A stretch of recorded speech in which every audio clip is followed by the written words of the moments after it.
मित्रों, भारत सिलेक्शन के YouTube channel पर आप लोगों का स्वागत है।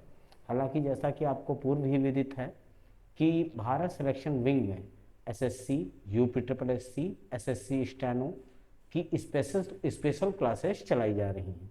साथ ही में यूपी पीसीएस के नए बैच का भी शुभारंभ हो चुका है, जो कि शाम 3 बजे से लेकर 6 बजे तक है।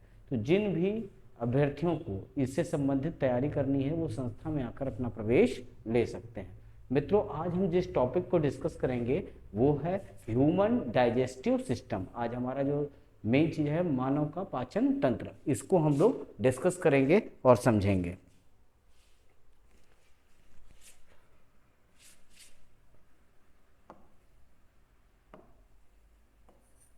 पाचन तंत्र,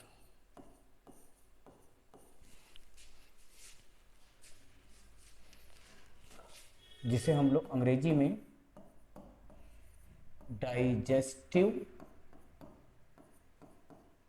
सिस्टम बोलते हैं। इसको दो भागों में बांटा गया है। पहला भाग है आपका आहार नाल,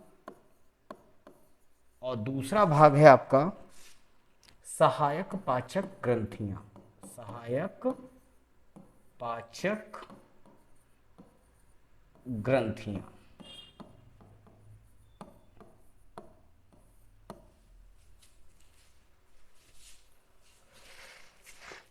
अगर हम बात करें आहार नाल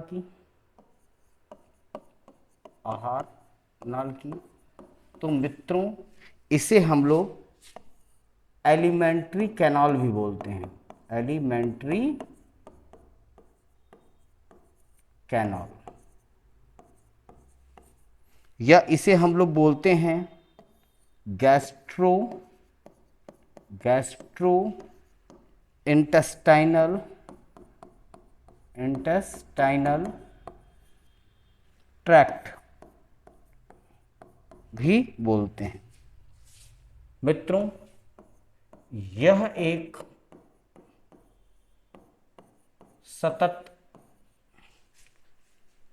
नलिका है,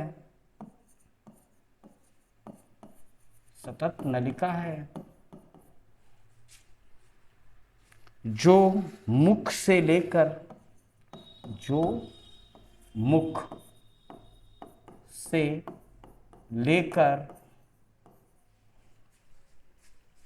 गुदा तक फैली होती है। गुदा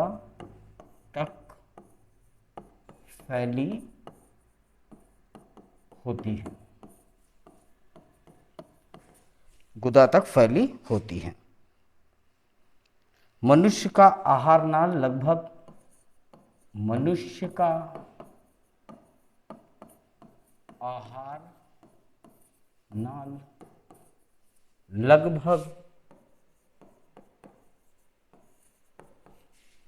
30 फीट लंबा होता है।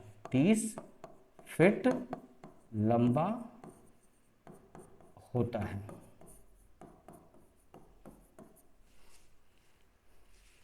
तो अगर हम ह्यूमन डाइजेस्टिव सिस्टम की ही बात करें तो हम इसको अच्छी तरीके से समझ लें।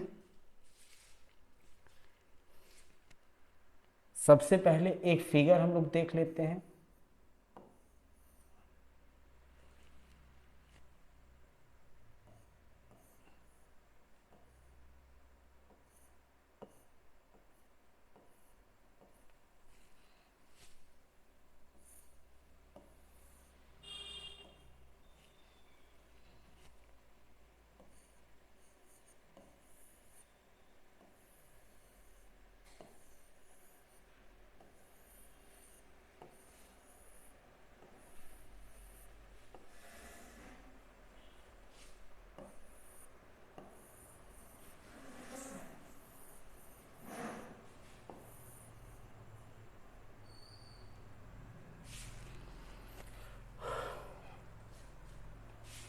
मित्रों, इसे हम लोग नासल कैविटी,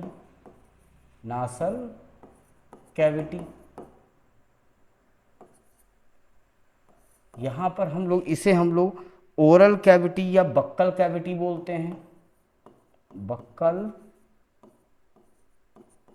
कैविटी। ठीक, इसे हम लोग श्वास नली, श्वास नली, इसे हम लोग ओशियोफेगस बोलते हैं। यहां पर हम लोग फेरेंक्स बोलते हैं। ठीक, यहां पर मित्रों एक संरचना पाई जाती है, ठीक, एपिग्लॉटिस, एपिग्लॉटिस, एपिग्लॉटिस, ये आपका स्टमक है, स्टमक। ठीक, यहां पर आपका जो है एक लीवर पाया जाएगा, लीवर। इधर आपका मित्रों एक पैंक्रियाज पाया जाएगा, पैंक्रियाज। फिर उसके बाद में ये जितनी आप संरचना देख रहे हैं ये आपका इंटेस्टाइन है, इंटेस्टाइन, जिसमें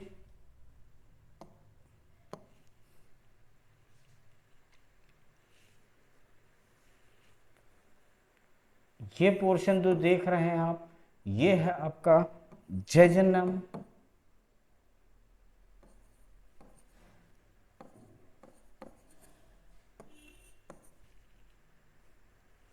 इलम,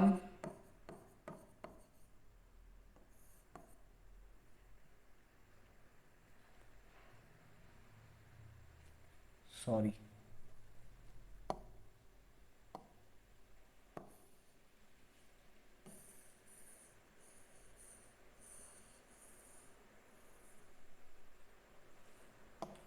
यहां पर जो आप संरचना देख रहे हैं इसे हम लोग बोलते हैं डोडेनम। यहां पर जो संरचना है इसे हम लोग बोलते हैं जेजुनम। यहां पर आप लोगों की जो संरचना है इसे हम लोग बोलते हैं इलम, इसे बोलते हैं सीकम,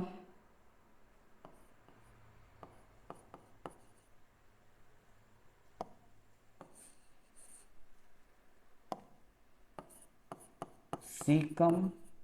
ये संरचना जो है ये है आपकी कोलम, और ये संरचना जो है ये आपकी है रेक्टम। तो मित्रों जैसा कि आपको पता है कि नाक गुहा के माध्यम से श्वास ली जाती है, बक्कल कैविटी के माध्यम से, इसे हम लोग बोलते हैं मुख गुहा। मुख गुहा से भोजन हम लोग ग्रहण करते हैं जो फेरेंक्स से होते हुए, एपिग्लॉटिस से होते हुए ओसियोफेगस जाता है, जहाँ पर भोजन फिसलते हुए जो है स्टमक के पास आता है। यहाँ पर भोजन जो है काइम में कन्वर्ट होता है, ठीक है, और यहाँ पर भोजन की अम्लीय प्रकृति को क्षारीय प्रकृति में बदला जाता है।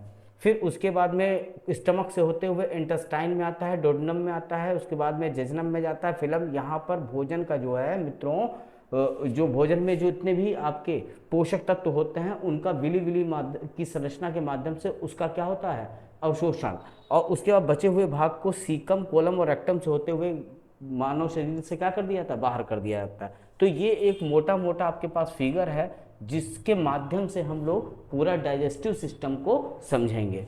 ठीक है मित्रों, तो अब हम लोग आगे बढ़ते हैं और चीज़ों को समझते हैं। तो मित्रों हम लोग जो है जो पढ़ रहे हैं टॉपिक वो है human digestive system, human digestive system.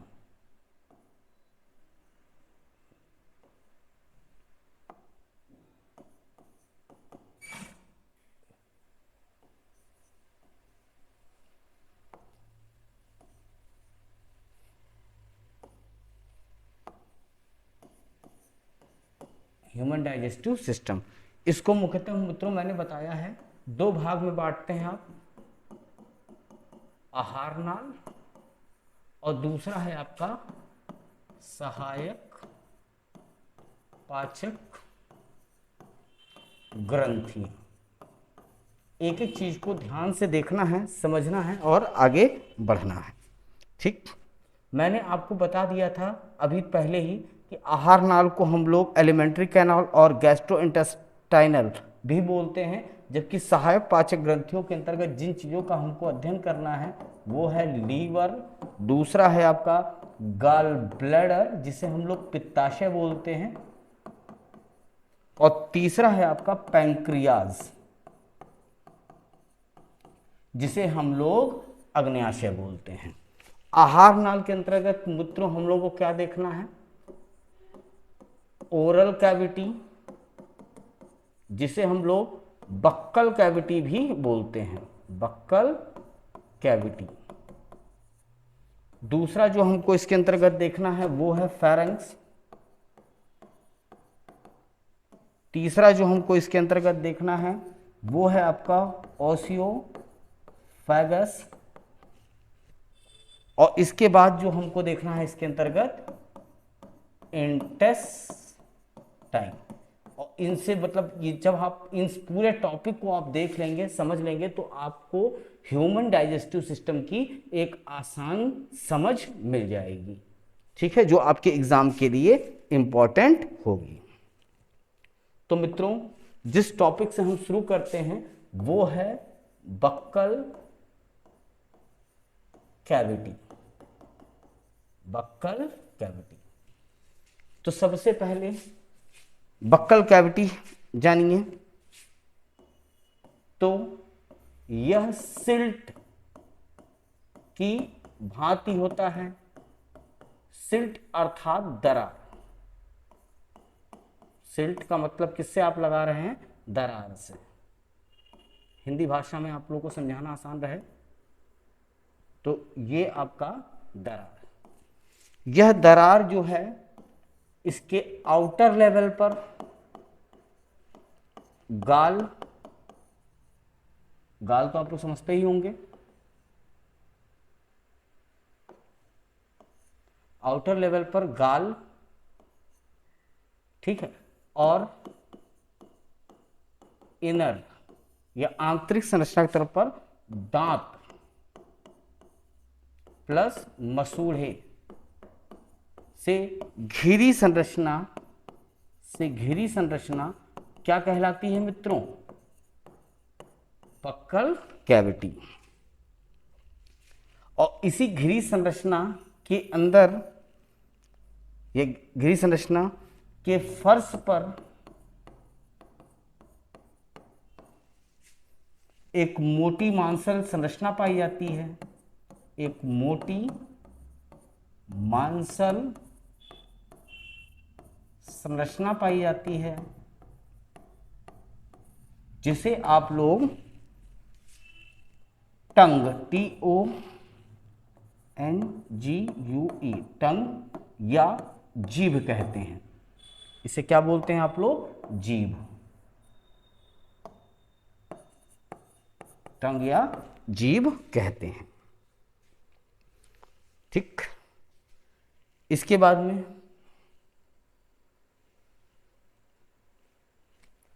टंग के बारे में ही बात की जाए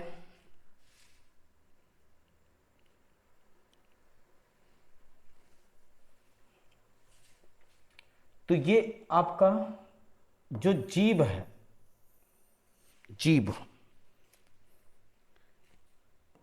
के साथ में जब हम लोग ओरल कैविटी को देखते हैं, ओरल कैविटी को देखते हैं तो या कहिए जीभ जो है ओरल कैविटी से एक संरचना के माध्यम से, एक संरचना के माध्यम से जुड़ा रहता है और उस जुड़ा रहता है, उससे जुड़ा रहता है जिसे आप लोग फ्रेन्युलम बोलते हैं। फ्रेन्युलम,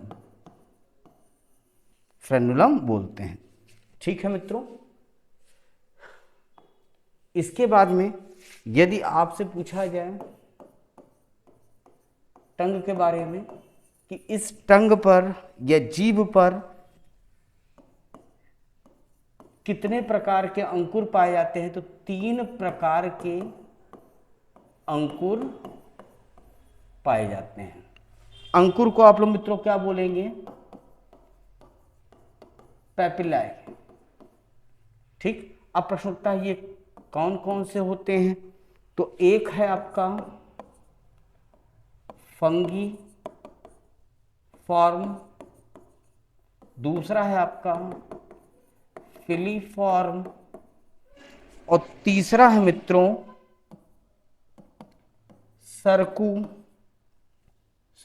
सरकम वेलेटा। फंगी फॉर्म्स जो हैं ये जीव पर पाए जाने वाले सबसे छोटे अंकुर हैं, सबसे छोटे अंकुर हैं। ठीक है, फिलीफॉर्म, और याद रखिएगा ये जो सबसे छोटे अंकुर हैं ये आपको मीठेपन का एहसास देते हैं।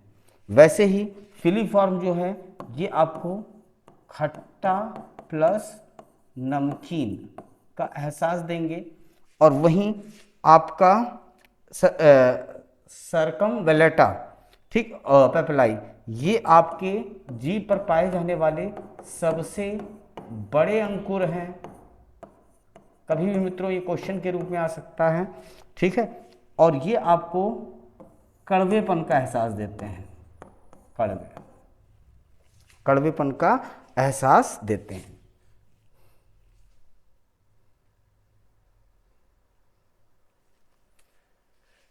तो मित्रों इसके तहत आप लोग जो जीभ की संरचना देखते हैं तो ऐसी आपकी एक जीभ होती है, जीभ का अग्रभाग आपको मीठेपन का एहसास देता है, जबकि उसके ऊपर आपको साल्ट या नमकीन का एहसास देता है, और इसके ऊपर जो है आपको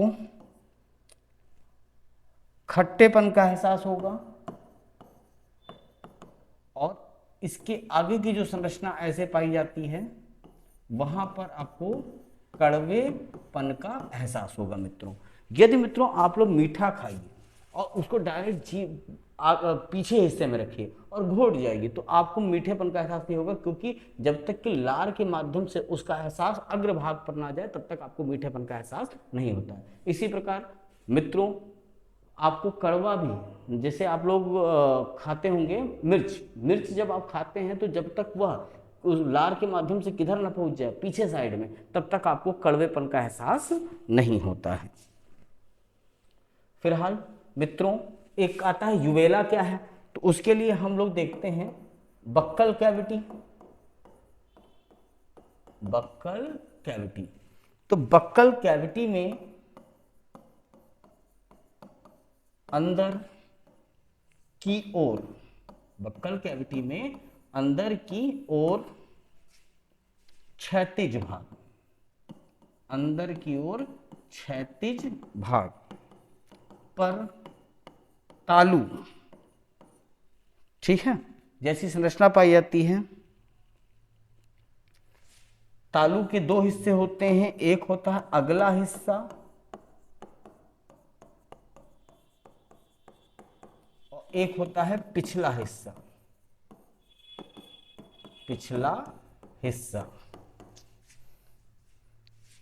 तो पिछला हिस्सा जो है ये मुलायम तालु है और इसी पर वी आकार की एक रचना होती है, वी आकार की एक रचना होती है जिसे आप लोग यूवेला कहते हैं, जिसे आप लोग यूवेला कहते हैं, या इसे आप लोग जो है तालु बोलते हैं, इसे आप लोग क्या बोलते हैं? तालु बोलते हैं। और तालु जो है ये किस पर लटकी होती है?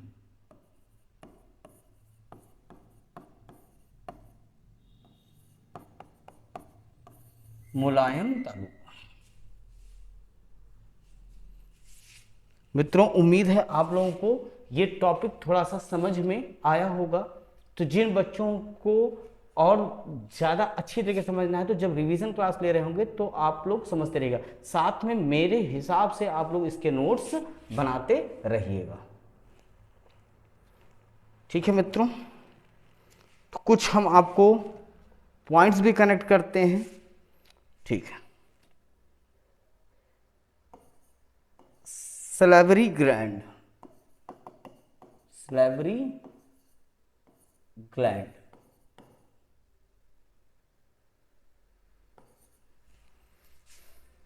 तो मित्रों याद रखिएगा, सलेवरी ग्लैंड जो है मेढक तथा वेल में नहीं पाई जाती है, मेढक तथा वेल में नहीं पाई जाती है। सलेवरी ग्लैंड से ही सलाइवा का सेक्रिएशन होता है या लार का श्रावण होता है, सेक्रिएशन होता है। ये सलाइवा की बात करें तो इसका पीएच वैल्यू जो है ये मित्रों कितनी होती है, 6.8। ठीक है, सलाइवा का 99% भाग जो होता है वो जल होता है। ठीक है, और 1% भाग जो होता है वो आपका एंजाइम होता है, एंजाइम। ठीक, अब मुख्यतः एंजाइम की बात करें तो इसमें मुख्यतः 2 एंजाइम पाए जाते हैं सलाइवा में। कौन कौन से? एक है आपका टाइलिन और दूसरा है आपका लाइसोजाइम, लाइसोजाइम, लाइसोजाइम। टाइलिन जो है ये स्टार्च को माल्टोज में कन्वर्ट करने का कार्य करता है, कन्वर्ट कार्य करता है।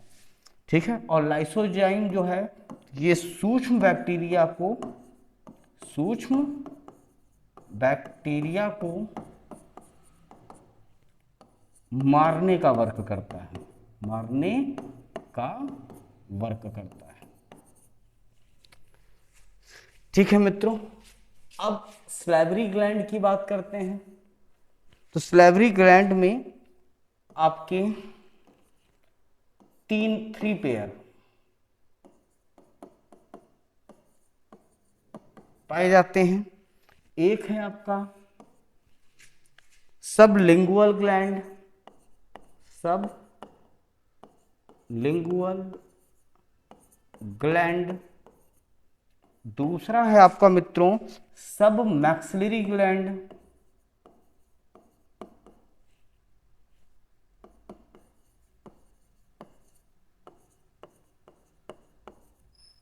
और तीसरा है मित्रों पैराटॉइड ग्लैंड या पैरोटिड ग्लैंड।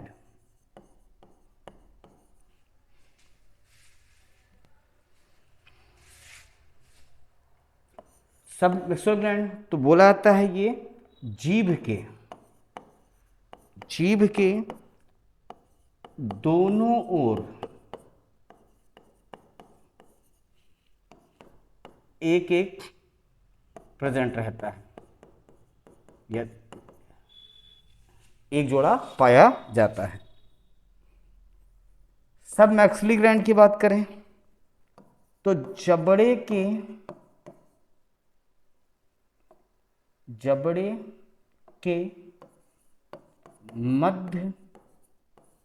के मध्य में मैक्सिला बोन के दोनों ओर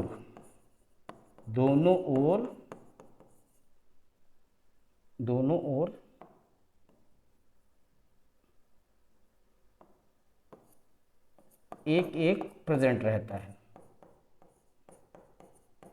या एक जोड़ा पाया जाता है। पैराटॉइड ग्लैंड की बात करें तो ये दोनों कानों के नीचे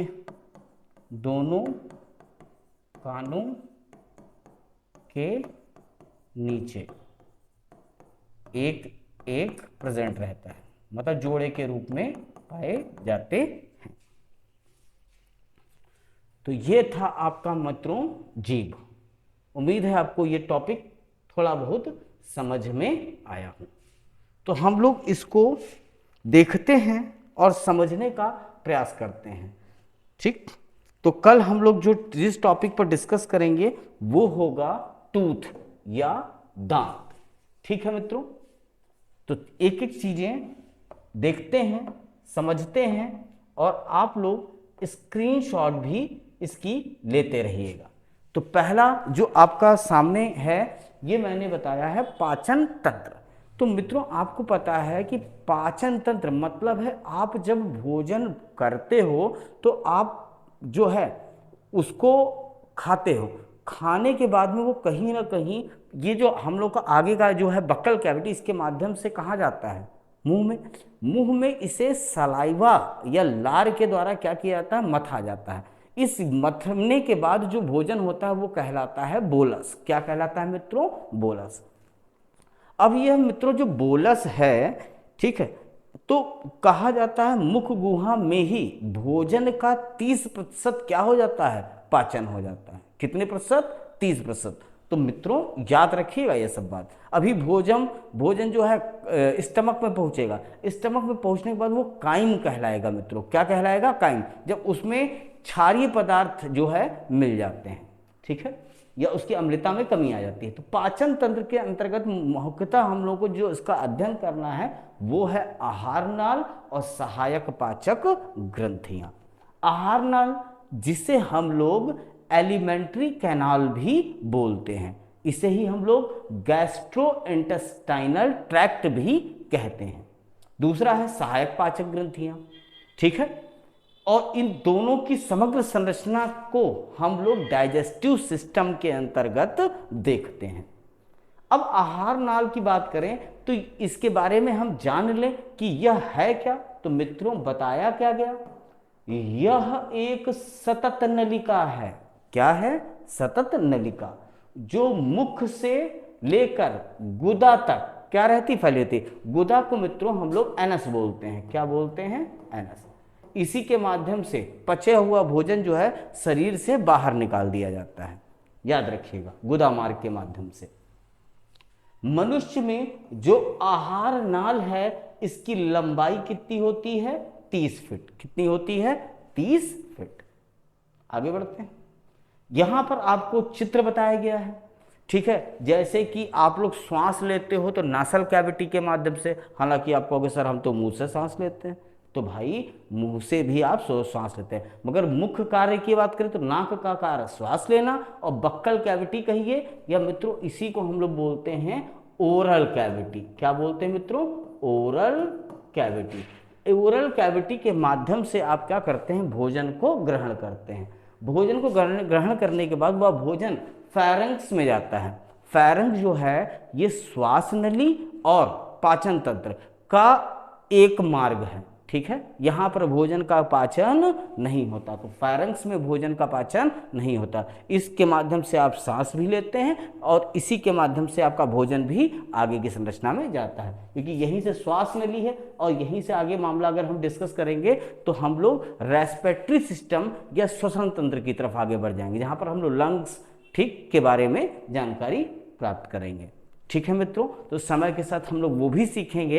एक एक टॉपिक, एक एक चीज़ें हम लोग आसानी से धैर्यपूर्वक सीखते रहेंगे। आप लोग इतने दिनों से हमारी क्लास कर रहे हैं, एक एक चीज़ें देख रहे हैं, तो उम्मीद यही है कि आपको इस लेवल पर चीज़ें तैयार कराई जाएं कि वनडे क्वेश्चंस हमेशा आपकी रेंज में रहें। अगर डिस्क्रिप्टिव भी है तो आप लिखने में समर्थवान रहें। ठीक है मित्रों, फिर यह भोजन जो है फेरेंक्स से नीचे की तरफ जाता है। तो अब देखिएगा मामला श्वास नली के पास में, ठीक है, एपिग्लॉटिस नाम की संरचना पाई जाती है। और याद रखिएगा एक आपका यहाँ पर संरचना है जो श्वास नली के पास में, वो है गुलेट, और इसके बाद में जो पाचन तंत्र से है वो है ग्लॉटिस। एपिग्लॉटिस एक मांसल संरचना है। जब आप भोजन करेंगे तो ये गुलेट को क्या कर लेगी, ढक लेगी। तो भोजन जो है वो किधर, ओसियोफेगस की तरफ सरक जाएगा। किधर की तरफ सरक जाएगा? अगर मान लीजिए भोजन अगर श्वास नाली की तरफ चला गया तो आपका तो पूरा सिस्टम ही डिस्टर्ब हो जाएगा। तो ये जो एपिग्लॉटिस नाम की जो मांसल संरचना है, ये क्या करती है? गुलेट को ढक लेती है और भोजन ग्लॉटिस से होते हुए ओसियोफेगस में जाता है। ओसियोफेगस में स्फिंक्टर नाम की संरचना पाई जाती है। क्या पाई जाती है? स्फिंक्टर नाम की संरचना, जहां पर भोजन सरक सरक कर किधर की तरफ पहुंचता है? स्टमक। कहां की तरफ पहुंचता है? स्टमक। स्टमक में कुछ आपके पाचक एंजाइम्स होंगे जहां पर प्रोटीन का क्या किया जाएगा? पाचन किया जाएगा, खास तौर पर पेप्सिन। हालांकि पेप्सिन वाला क्वेश्चन जो है आपके यूपीपीसीएस 2025 में क्वेश्चन भी आया हुआ है, ठीक, आप देखिएगा। ठीक, तो भोजन पहुंचा स्टमक, स्टमक में जो है प्रोटीन का क्या किया गया? पाचन किया गया। और पाचन करने के बाद में, मगर पूर्ण रूपेण नहीं, ठीक है, और इसके बाद स्टमक में कुछ क्षारीय एंजाइम पाए जाते हैं, श्लेष्म ग्रंथियों से श्लेष्म प्रवाहित होता है और ये भोजन की प्रकृति को जो है क्षारीय करता है। क्या करता है? क्षारीय करता है। अब भोजन जो है ये किधर की तरफ आएगा? इंटेस्टाइन। किधर की तरफ आएगा? इंटेस्टाइन। इंटेस्टाइन के भी दो पार्ट हैं, एक है स्मॉल इंटेस्टाइन, एक है आपका लार्ज इंटेस्टाइन। ठीक है, तो इसको भी हम लोग 6 संरचना में बांट लेते हैं। जेजनम, डोडनम, जेजनम, इलम, सीकम, कोलन और रेक्टम। रेक्टम के माध्यम से ही पचा हुआ भोजन जो है, ठीक है, जिसमें अब कोई एंजाइम शेष नहीं रहता, क्योंकि जो भी आपका पाचन है वो डोडनम, जेजनम और इलम में विली विली नाम की संरचना पाई जाती है। वहां पर इसका क्या कर लिया जाता है मित्रों? पाचन। अच्छा, मतलब वो जितने एंजाइम्स हैं उनका अवशोषण कर लिया जाता है और संबंधित अंगों तक पहुंचा दिया जाता है, जिसके माध्यम से अब बचा हुआ या अवशेष भाग ही सीकम, कोलम और रेक्टम में आता है। और यह अवशेष पार्ट मतलब वेस्ट पार्ट है और इसे गुदा मार्ग या एनस या रेक्टम के माध्यम से क्या कर दिया जाता है? बाहर कर दिया जाता है। हालांकि इसे हम लोग एक्सक्रीटरी सिस्टम या उत्सर्जन तंत्र के अंतर्गत देखेंगे। तो मित्रों, क्या आपको ये बात थोड़ी बहुत समझ में आई?